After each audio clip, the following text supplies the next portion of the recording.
नमस्कार, मैं हूं संजय शर्मा। आप देख रहे हैं 4PM यूपी। जितना बुरा हाल देश में सरकार कर रही है, उससे कहीं बुरा हाल गोदी मीडिया कर रहा है।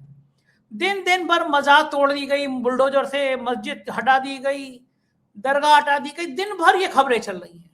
कभी कोई नहीं पूछता कि मिडिल क्लास की हालत क्या है, कैसे गरीब और गरीब होता जा रहा है, किसान आत्महत्या कर रहे हैं, कोई नहीं पूछता। प्रधानमंत्री जी मन की बात में बता रहे हैं कि परीक्षाएं कैसी देनी चाहिए बच्चों को। ये नहीं बता रहे हैं कि उनके कार्यकाल में लाखों स्कूल बंद हो गए हैं, करोड़ों बच्चे गायब हो गए हैं।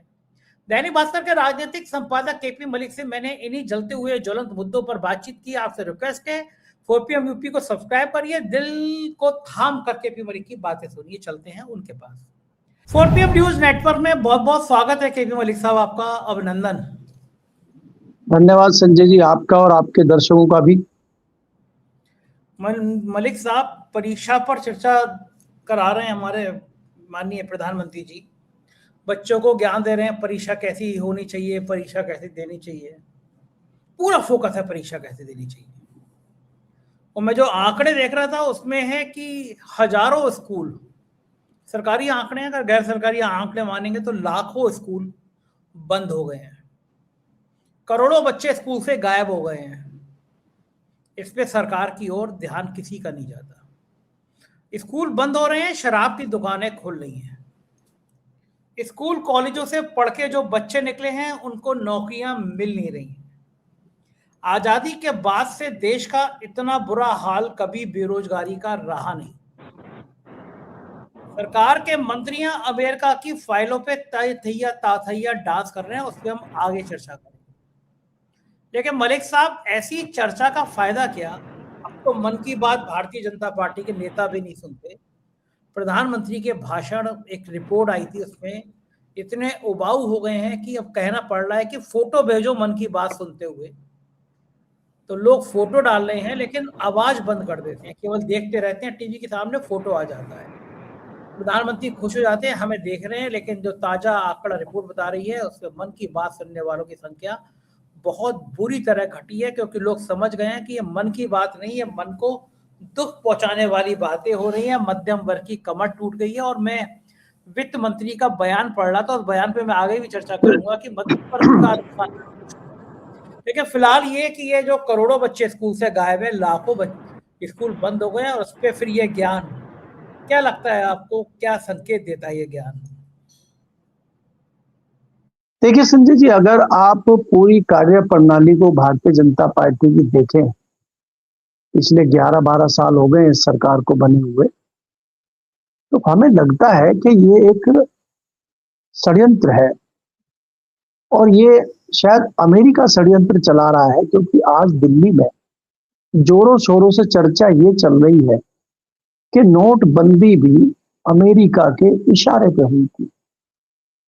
अगर इतने पहले नोटबंदी अमेरिका के इशारे पे हुई थी, क्योंकि अगर हम विश्लेषण करते हैं, आकलन करते हैं, तो जिस प्रकार के वायदे हमसे किए गए थे, जो हमें बताया गया था कि 1 महीने का मुझे समय दे दो, नहीं तो चौराहे पे मुझे जूते मारना, पत्थर मारना वाली बात हुई थी, तो उसको निकला तो है नहीं।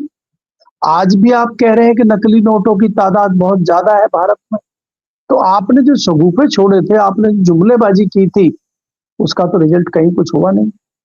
उसके बाद से लेके आज तक आप किसी भी क्षेत्र में देखें, चाहे आप स्वास्थ्य के क्षेत्र में देखें, चाहे आप शिक्षा के क्षेत्र में देखें, चाहे आप किसान के क्षेत्र में देखें, चाहे युवाओं की रोजगारी बेरोजगारी के क्षेत्र में देखें, सरकार ने कोई ऐसा जबरदस्त काम नहीं किया जिस पर हम कह दें कि वास्तव में सरकार ने एक बदलाव का काम किया है। हम सिर्फ लकीर पीटने का काम कर रहे हैं। अभी जिस प्रकार से अमेरिका ने हमें इतने दबाव में ला दिया है, हैरानी होती है इस चीज की कि इतनी बड़ी ट्रेड डील हो रही है और हमें पता ही नहीं है उसमें क्या लिखा हुआ है, क्या नहीं। रोजाना उसमें बदलाव किए जा रहे हैं, रोजाना नई चीजें आ जाती है, नई नई शर्तें जुड़ जाती है, नई नई शर्तें घट जाती है। पहली बार इतिहास में ऐसा हुआ है। अब हमने बड़े समझौते कवर किए, मैंने खुद कवर किए, मैंने विदेश मंत्रालय कई सालों तक कवर किया। दिल्ली के हैदराबाद हाउस में जो बाहर के प्रतिनिधि मंडल आते थे, बाहर के प्रधानमंत्री राष्ट्रपति आते थे, बराक ओबामा तक आए हैं, तो मैंने कवर किया है। मंत्री साइन करता है, फाइलें एक्सचेंज होती है, राष्ट्रपति प्रधानमंत्री हैंडशेक करते हैं, उसके बाद ज्वाइंट प्रेस कॉन्फ्रेंस होती है, वहां पे लोग सवाल पूछते हैं। हमने तो ये वाली डीलें देखी है। ये कौन सी अनोखी डील हो रही है कि जिसमें किसी को कुछ पता ही नहीं है, ना मीडिया को पता है, ना मंत्री को पता है, ना किसी, अगर हम नौकरशाह को, किसी अधिकारी को पूछते हैं उसको भी कुछ नहीं पता है। तो ये कौन सी डील है, ये क्यों डील हो रही है इस तरह की।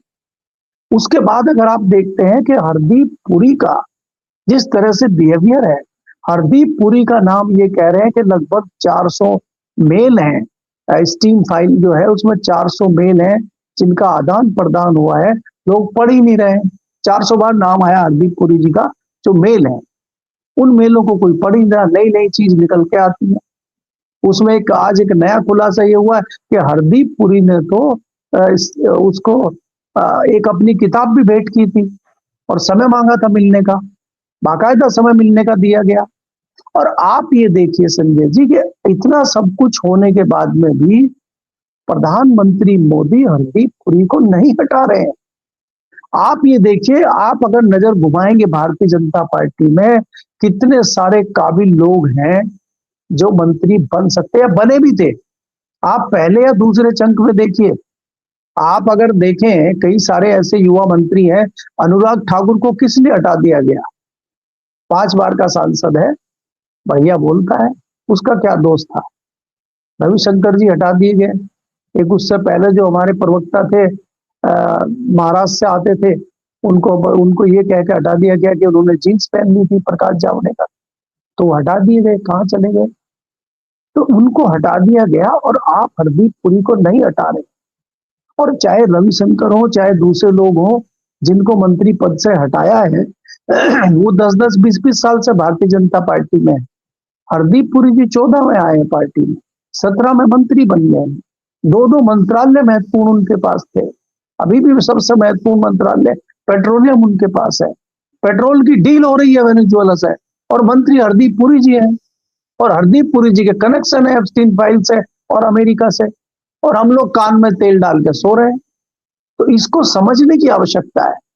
और आप ये देखिए कि अभी 2 दिन पहले, नहीं कल ही हुई है, आम आदमी पार्टी हालांकि अब थोड़ी कम दिख रही है। संजय सिंह राज्यसभा में खूब मुद्दे उठाते हैं, खूब चिल्लाते हैं। हमारे क्रांतिकारी जो अरविंद केजरीवाल थे वो तो पता नहीं कौन से दड़बे में छुपे हुए कहाँ है, कुछ पता नहीं है।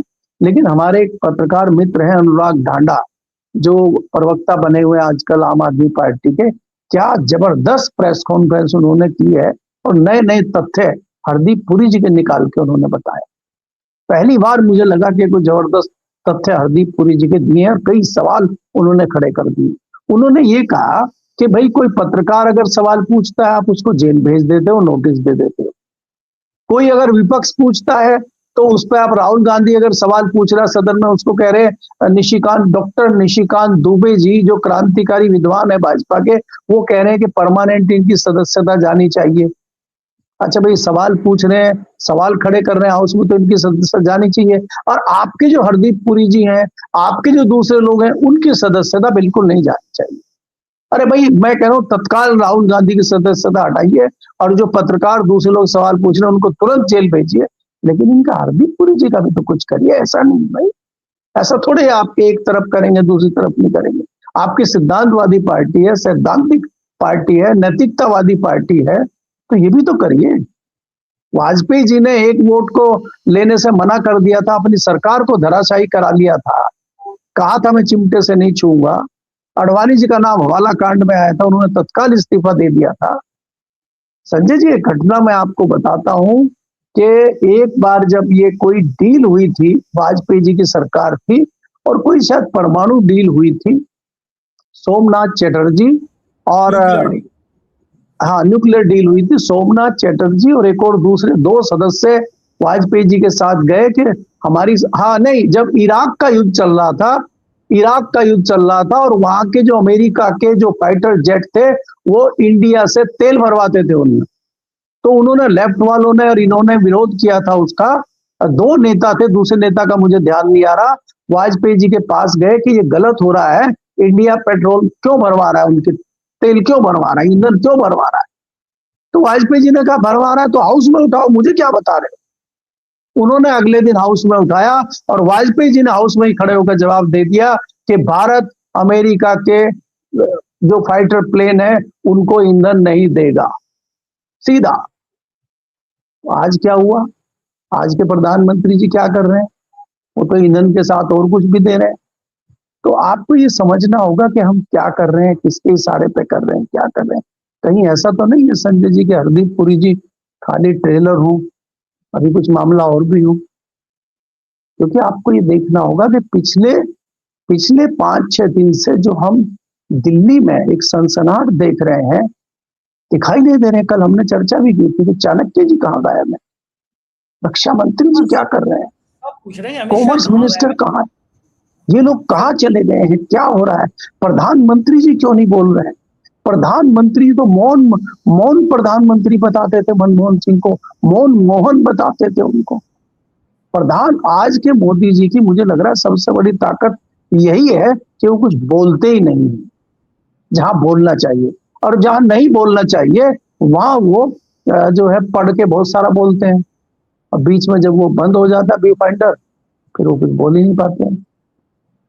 तो इसलिए क्या है, प्रधानमंत्री जी मुंह क्यों नहीं खोल रहे हैं और हाउस का सामना तक नहीं कर पाए, बताइए। ये तो इनको बड़ा अच्छा आपदा में अवसर मिल गया कि पार्लियामेंट की छुट्टी हो गई, नहीं तो फिर ये आरोप लगते कि चलो आज नहीं आए, कल नहीं आए, शायद कल प्रधानमंत्री जी आएंगे, परसों आएंगे। ये तो उनको मौका मिल गया काफी दिन का अब इस बीच में कुछ रास्ता ढूंढने के लिए। तो स्थितियां बहुत गंभीर हैं। इसलिए मैं आपको कहना चाह रहा हूं कि हरदीप पुरी जी हो और प्रधानमंत्री की जो बात आप कर रहे हैं कि वो शिक्षा पर ज्ञान दे रहे हैं, परीक्षा पर ज्ञान दे रहे हैं, लेकिन स्कूलों की उनको चिंता नहीं है। स्कूल की अगर आप बात करेंगे संजय जी, मैंने तो एक आर्टिकल लिखा है, अगर आप पूरे भारत का आंकड़ा देखेंगे सबसे ज्यादा उत्तर प्रदेश में स्कूल बंद हुए हैं और आप हरियाणा में बंद हुए हैं।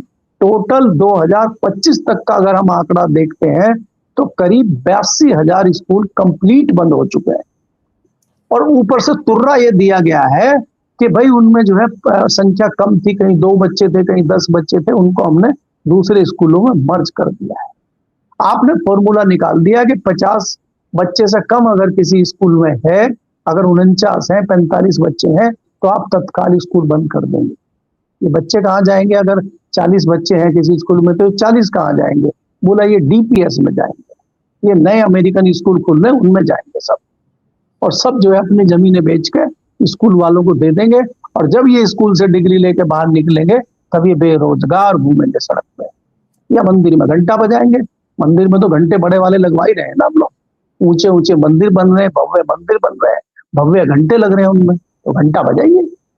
तो ये आप तैयारी कर रहे हैं, और परीक्षा का आप जिक्र कर रहे हैं, तो आप किस परीक्षा की बात कर रहे हैं? मलिक साहब जी बिल्कुल ठीक कह रहे हैं आप। और मैं ये देख रहा था कि पढ़ रहा था कि चीन ने अपना बजट का कितना बड़ा हिस्सा केवल रिसर्च पे लगाया है। वहाँ लोग शोध कर रहे हैं, रिसर्च ला रहे हैं, नई नई तकनीक में आगे बढ़ रहे हैं। यही कारण है वो हमसे देश कहीं आगे बढ़ रहा है। कल मेरे पास टाइम था, मैंने कुछ काम कर रहा था और आज तक चैनल लगा दिया। दिन भर उस पे आ रहा था कि इन मदरसों पे कार्रवाई, बुलडोजर कार्रवाई, ये मस्जिद तोड़ दी, ये मदरसा तोड़ दी, ये मजार हटा दी। मुझे एक अच्छा सुझाव देना है मुझे गोदी मीडिया को, अगर मान ले गोदी मीडिया मेरी बात। आप महीने, साल का कोई एक महीना तय कर लो कि भैया ये जनवरी है, पूरे जनवरी में हम 1 जनवरी से 31 जनवरी तक हम केवल एक्शन फॉर मस्जिद, मदरसा, इन पे बुलडोजर चला दिखाएंगे। ये महीना हमारा बुलडोजर वाला दिन है कि हमने मदरसे तोड़ दिए, हमने मस्जिदें तोड़ दी, हमने मजारें हटा दी।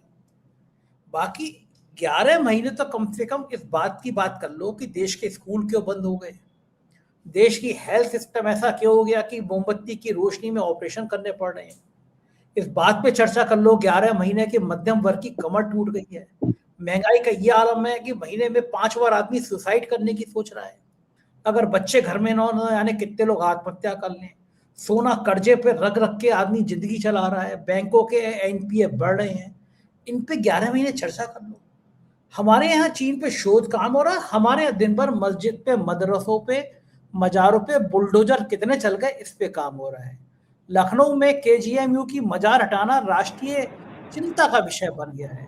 तो स्कूलों में क्या हाल है, कानून व्यवस्था का क्या हाल है। बाराबंकी में एक मुख्तार का शूटर बताया जाता है वकील, उसको इतनी गोलियां मारी गई हैं कि शरीर देख के दहल रहा है। क्राइम बेकाबू होता जा रहा है। कभी इन पे बात कर लो। मुझे लगता था कि अखिलेश यादव के टाइम में अगर कोई गंभीर घटना हो जाती थी तो मुझे आज तक याद है अखिलेश यादव का फोटो आता था, तो उस घटना का जिक्र होता था कि अखिलेश के राज में ये गुंडागर्दी। बाराबंकी में दिन दहाड़े गोलियां मारी गई हैं। ऐसे ना जाने कितने केस होते हैं। किसी मीडिया के चैनल की औकात है कि वो योगी आदित्यनाथ का फोटो लगा के ये चैनल चला दे कि ये अखबार बेकाबू है, ये क्राइम बेकाबू हो गया है। कारण ये कि सैकड़ों करोड़ रुपए चैनलों को बांटा जा रहा है। यूपी छोड़ दिए, उत्तराखंड में एक ऐसा छोटा सा राज जहां के लोग पलायन कर रहे हैं, जहां बेरोजगारी चरम पर है, वहां पर भी आप हाल देख लीजिए। हजारों करोड़ रुपए, सैकड़ों करोड़ रुपए मीडिया को दे दिया जा रहा है। देश की मीडिया सुपारी किलर हो गई है। सुपारी ले रही है दिन भर। वो मस्जिद, मजार, दरगाह, इन पे बुलडोजर दिखा दिखा के आपके हिंदू मुसलमान एजेंडे को आगे बढ़ाना चाह रही है। कभी सवाल नहीं करती, हमारे रिसर्च के हो रहा है, सवाल ये करती है कि देखो हमने अब्दुल की चूड़ी टाइट कर दी, दिन भर इन टीवी चैनलों पे दिखाया जा रहा है। कहीं चर्चा नहीं हो रही कि हरदीप पुरी जैसा शख्स जो कह रहा था एपस्टीन के छोटी सी तो मामूली सी तो बात थी कि यौन शोषण कर लिया उसने, कुछ बच्चियों के संग, सैकड़ों हजारों बच्चियों के संग, छोटी मासूम बच्चियों के संग यौन शोषण हो गया, तो छोटी सी तो बात है। मोदी सरकार के मंत्री को ये छोटी सी बात लगती है। इन सवालों का जवाब कौन देगा? क्या अब लोग सड़कों पे आके गोदी मीडिया से सवाल करेंगे कि तुम इतने निर्लज्ज हो चुके हो, इतने बेशरम हो चुके हो कि देश की आम समस्या को छोड़कर तुम दिन भर ये मस्जिद, दरगाह और मजारों के बुलडोजर दिखा रहे हो, जिससे दिमाग में ये बढ़ा रहा है कि भैया ये सरकार कुछ कर रही है, नहीं कर रही है, मुसलमानों को टाइट कर रही है। क्या सरकार का काम उद्देश्य सिर्फ इतना ही होता है मलिक साहब, या इससे आगे भी कुछ होता है? संजय जी देखिए, पहली बात तो यह है कि जो आपने मीडिया की चर्चा की है, ऐसा नहीं है कि हरदीप पुरी जी की चर्चा मीडिया में नहीं हो रही है। एनडीटीवी में खूब चर्चा हुई है, डिबेट भी हुई है। एनडीटीवी की बड़ी ही विद्वान पत्रकार एक मैडम है, उन्होंने बहुत अच्छी चर्चा की है। उन्होंने कहा है कि हरदीप पुरी जी वो जेफरी स्टीन से मिलने गए थे और जेफरी स्टीन जो है उसके ऊपर वो आरोप लगे हुए हैं और वो छोटी बच्चियों से इस तरह की हरकतें करता था। लेकिन हमें ये भी देखना होगा कि वो बहुत बड़ा ये कॉर्पोरेटर था और वो जो है डील करता था और सरकारी काम करता था, ये करता था। उन्होंने पूरा अंग्रेजी में लोगों को समझाया है और बड़ी तालियां उसको बजी। मलिक साहब, मैं आपकी बात का विरोध कर रहा हूं कि कोई खराब बात नहीं है। उन्हें ये कहना चाहिए था कि एपस्टीन को भारत रत्न देना चाहिए।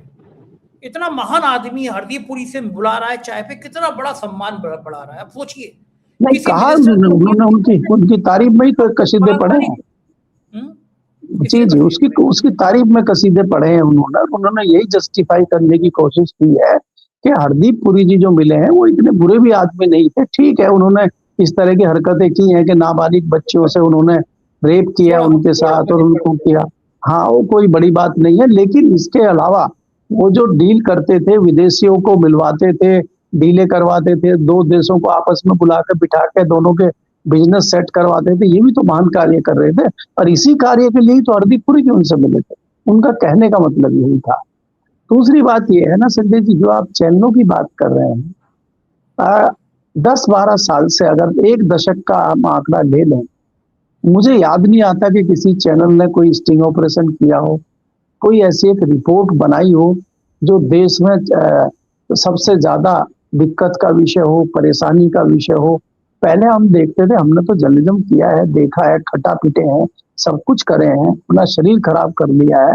हमने तो इतना काम टीवी के लिए किया है कि दोपहर को लंच नहीं किया और उसी चक्कर में मेरे जैसे व्यक्ति का लीवर खराब हो गया। मैं तो शराब भी नहीं पीता, मैं लीवर खराब करा के बैठा हूँ। तो आज पहले मेहनत करते थे, स्टिंग ऑपरेशन करते थे, चीजों को निकाल के लाते थे। हमने तो कई बार ऐसा किया है कि दिल्ली से जो गोदाम से राशन चलता है, वो दिल्ली से जो राशन की दुकानों पर राशन जाना चाहिए, वो ट्रक का ट्रक बीच में कहाँ गायब हो गया। हमने तो ट्रक को ढूंढने के लिए उसका पीछा किया। हमने तो शराब की फैक्ट्रियों से जो शराब निकल रही है, वो जो शराब की दुकानों में जा रही है, कहाँ पे क्या क्या होता है उनको किया। हमने तो बहुत सारे स्टिंग ऑपरेशन किए। कम से कम आप महीने 2 महीने में एक स्टिंग ऑपरेशन करते थे। एक बहुत अच्छी इन्वेस्टिगेशन करके स्टोरी आती थी, उस पर 8-8 दिन 10-10 दिन मेहनत की जाती थी। आज की डेट में कुछ नहीं करना है, एआई है, बनाइए, टांग दीजिए। कई बड़े-बड़े चैनलों पे फोटो गलत आ जा रहा है, किसी पर नाम गलत आ जा रहा है, कोई झूठ बोल दे रहा है, कोई कुछ कर दे रहा है। जो एजेंडा बन के आ गया पीछे से, वो एजेंडा चल रहा है। इनको खुद को नहीं पता, ये सिर्फ स्क्रिप्ट पढ़ रहे हैं चैनल। इनको खुद को नहीं पता कि क्या करना है। इनको तो एजेंडा बता दिया जाता है। दूसरी बात ये है कि हमारे समय में चाहे अखबार हो, चाहे टीवी चैनल हो, संपादक डील करता था किसी पार्टी से, किसी विधायक से, किसी मंत्री से और किसी बिजनेसमैन से। अगर उनको कोई मोबिलाइज होना भी है तो वो ये कहते थे कि हम आपकी स्टोरी लगाएंगे, और वो उसमें इस तरह से नहीं लगाएंगे कि हम आपका जो है बिल्कुल ही उसमें आरती उतार दें, लोग हमें कहें कि बहुत, हम थोड़ा बैलेंसिंग स्टोरी करेंगे और उसके लिए आपको हमें एक विज्ञापन देना पड़ेगा। इस तरह की डील एडिटर लेवल पे हो जाती थी या निजी मार्केटिंग के लेवल पे हो जाती थी। कोई बड़ी बात होती थी तो उसमें एडिटर आते थे। मालिक का तो लेना देना ही है। आज मालिक सीईओ बने हुए हैं, आज मालिक डायरेक्ट बात कर रहे हैं, आज मालिक डायरेक्ट पैसा ले रहे हैं, और जो एडिटर हैं उनको जो है ऑफिस में मैनेजर बना के रख दिया। उनको खाली अरेंज करनी चाहिए, ये रिपोर्टर वहां जाएगा, ये शाम को स्टोरी आएगी, इसको वहां चिपकाना है, उसको वहां चिपकाना है। एडिटर बेचारा मैनेजर बन के रह गया है। तो ये चीज, ये टीवी चैनलों की, अखबारों की हालत है। आप किसी भी चैनल, आप उठाइए इंडियन एक्सप्रेस को, बहुत बड़ा अखबार है। भारतीय जनता पार्टी जब विपक्ष में थी, हर हफ्ते एक जबरदस्त स्टोरी देता था और इंडियन एक्सप्रेस लोकसभा में लहराया जाता था। इंडियन एक्सप्रेस में छपा है। आज क्या हो गया इंडियन एक्सप्रेस को? आज क्यों नहीं आ रहा इंडियन एक्सप्रेस में चीजें? क्या कोई गड़बड़ी नहीं हो रही किसी मंत्रालय में, किसी विभाग में? हर विभाग में गड़बड़ी है, लेकिन छापने की हिम्मत नहीं है क्योंकि मोटी रकम हर महीने आपको मिल रही है। तो इसलिए मीडिया के बारे में कुछ भी कहना, मुझे लगता है कि हमें अपने आप को ही जूते मारने वाली बात है। और क्योंकि उसमें जितने लोग काम कर रहे हैं वो भी घर चलाने के लिए कर रहे हैं। जिनका थोड़ा सा भी दीन ईमान बचा हुआ था, उन्होंने नौकरी छोड़ दी है या उनको निकाल दिया गया। जो मजबूरी में कर रहे हैं वो कर रहे हैं, चुपचाप बैठे सिर्फ नौकरी कर रहे हैं। जो दे दिया जाता है पढ़ लेते हैं, जो असाइनमेंट आ जाती है ला के कवर करके दे देते हैं, इससे ज्यादा कुछ नहीं। आप ये देखिए, राहुल गांधी ने जिन पत्रकारों को फटकारा है वो तीनों एजेंसियों के पत्रकार थे। उनके माइक आप देख लीजिए। एजेंसियों में ये हालत हो गई है कि चपरासी बेटर है उन पत्रकारों से जो एजेंसी के पत्रकार करते हैं। बाइट कलेक्टर बोलते हैं उनको कि जाओ फलाने की बाइट ले आओ, और जैसे वो बोल दें ऐसे ही ला के और चिपका दो। ये हालात पत्रकारिता के हो गए। मीडिया में काम करना अब आसान नहीं है। और आप अगर थोड़ा भी सवाल पूछेंगे तो पूछ लीजिए, वो रवि नायर का क्या हुआ? 1 साल की सजा हुई है उनको सवाल पूछने में। आपकी क्रांतिकारी पार्टी के, उत्तर प्रदेश के समाजवादी पार्टी के प्रवक्ता जो कड़वे सवाल पूछते थे, मनोज यादव, 5 दिन से गायब थे।